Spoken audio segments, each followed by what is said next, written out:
Greetings and good day. This is Donnie with TechWinner, and thank you so much for joining me today. Well, guys, Ring recently made an announcement. This is one we've been waiting for a while. Yes, Ring Car is here. Today, we're going to take a look at all of its features, how you actually go about installing this thing, and is it the right kind of fit for you? So without any further ado, let's dive in and let's take a look. Well, guys, if you're already a Ring customer, you may have noticed some teases in the app for a while. If you have a camera that has poor signal, there's actually been an error message that's been telling you, yes, move your vehicle closer to the router to get better signal. And basically that's been a tease to tell us that this car cam has been coming. And guys, it is finally here. Yes, the Ring Car Cam. So just looking at some of the features of the Ring Car Cam, it's got two cameras on it, one that's pointing out, one that's pointing in towards the car. There's actually a cover you can put over the lens that's pointed in towards the car that also mutes the microphone on it. Both of them are 1080p. This also does support Wi-Fi, and with the Ring Protect Go plan, you can also get LTE connectivity, so this thing is constantly uploading to the Ring cloud as well. So from a power perspective, this thing actually plugs into the OBD2 port on a vehicle. Yes, that's the onboard diagnostics 2 port. I guess 1 was like an earlier generation, but this has been a standard that's in most vehicles that have been assembled since the 1990s. There are actually some exceptions to which cars will not support this. I know the Tesla Model 3 and the Model Y are some exceptions, but there's some other ones as well. I'm going to put a link in the description to where you can go to Ring's tool and actually see if your car is compatible. You definitely want to do that before you go down the path of actually ordering this product. But I also reached out to Ring just to see, because this is USB-C. Why can't I just plug this into a DC port in the car and charge it off of that? But it does look like that it would void the warranty if you do that. And the OBD2 port provides power whether or not the car is on or off. Most DC ports are disabled if the car isn't on anymore. So let's talk a little bit about connectivity. One of the great things about this is it will connect to your Wi-Fi network. So if you're at home, this car is parked in your driveway, in your garage, wherever it is, as long as it's within range of your router, it will connect. Ring does say that you can only connect this to one wireless network at a time. So maybe if you're going on a long trip, but you are on a friend or a loved one's Wi-Fi, you can switch it in the Ring app to connect to that Wi-Fi network, but it can only do one at a time. Another thought I had was maybe you could connect this to your phone and use it as a hotspot and still have that Wi-Fi connectivity. But again, very manual process, probably not something you want to do all the time. So that's where the Ring Protect Go plan really comes into play and really can save your bacon when you're on the go and this thing constantly live streaming, and also, yes, allowing that two-way talk to work. Guys, if you're comparing this to other dash cams that are out there, there are other ones that definitely have higher resolution than 1080p at this price point. But for me, that two-way talk is a killer feature. Ring does incredibly well with their cameras, with the quality of both the people that are remotely going through the Ring app and talking to the person that's on the cam, and the people that are on the cam also talking back as well.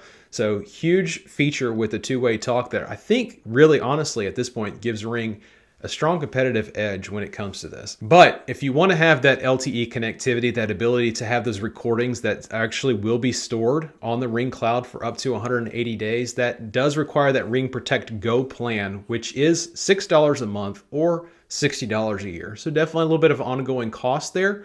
But this is also triggered by motion detection. You have those recordings that happen. And there's also another feature that they have in place, like if you ever get pulled over, you want to be able to record that entire incident. There is the ability to say ALEXA record, and it will record a session for up to 20 minutes. If that 20 minutes ends, you could of course record again. You could say that command again, and it would continue to record for you in perpetuity, essentially. As with other Ring Protect plans, this will maintain those recordings on their cloud for up to 180 days. And of course, you can download any of those recordings. You can have them offline, saved to your phone or to another computer or other device. Ring isn't clear on what LTE network is actually being leveraged for this. As of the making of this video, this camera will only be available in the United States.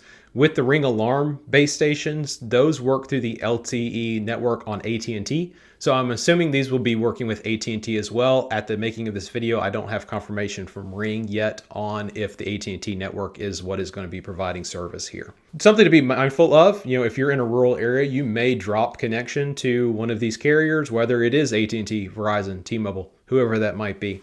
But there is onboard storage that does locally store video and then we'll upload it when connectivity happens later. So if you decide not to go with the Protect plan, you want to just have the live, you want to just have the two-way talk, Ring is a bit more ambiguous about this, but it sounds like if you connect it to your Wi-Fi network, you can still watch the recordings that are stored locally on the camera inside of the Ring app as well. Now, they don't tell us how much storage capacity is on this camera at this point in time. If they let us know about that, I'd be happy to give you guys an update in the future, but that is definitely a question mark for me. If you want to have that savings on that ongoing cost, we're not exactly clear yet on how much storage you would have locally on that camera.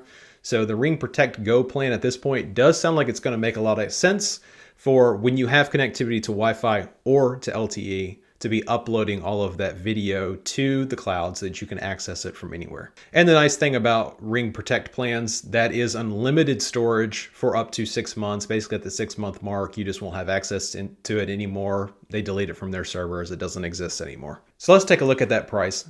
Ring has an introductory price through the end of January on Amazon right now. You can purchase this for $199. I also put a link in the description. And also I'm going to put, again, a link to just making sure that you have compatibility with your specific vehicle. Some newer vehicles aren't compatible. Most other ones that are built since the 90s, you won't have any issues, but just something to be mindful of, be aware of before you go through the process of placing that order. After January, it looks like the normal regular price will be $249. And of course, Ring has sales throughout the year. So I would expect there to be sales for things like Amazon Prime Deal Days that happen later on in the year. But guys, for me, is this something that I would recommend? I think there's still other better dash cams out on the market that you could definitely look at, ones that support 2K or even up to 4K at this point in time. This is still 1080p. But for me, the two killer features that I think set this apart are the two-way talk and being able to leverage this inside of the Ring app if you're already in the Ring ecosystem. This makes a lot of sense and a lot of flexibility. Even with that additional recurring cost, a lot of that I think is going into that LTE connectivity. And the fact that Ring is still giving us that with no type of data caps from what I can see so far is a reasonable thing if two-way talk is that important to you and being able to have this integrated in with an ecosystem that you're already using. So guys, tell me in the comments, are you pre-ordering right now? If you're watching this in the future and you've gotten CarCam, I'd love to hear about your experience. Please let me know about that in the comments. And thank you so much for joining me today. If you haven't already, I'd ask you to consider liking, subscribing, hitting that bell notification so that you're always staying up to date with new content as it's uploaded. But for now, I'm Donnie with TechWinner, helping you make winning decisions when it comes to your tech. You guys have a great day.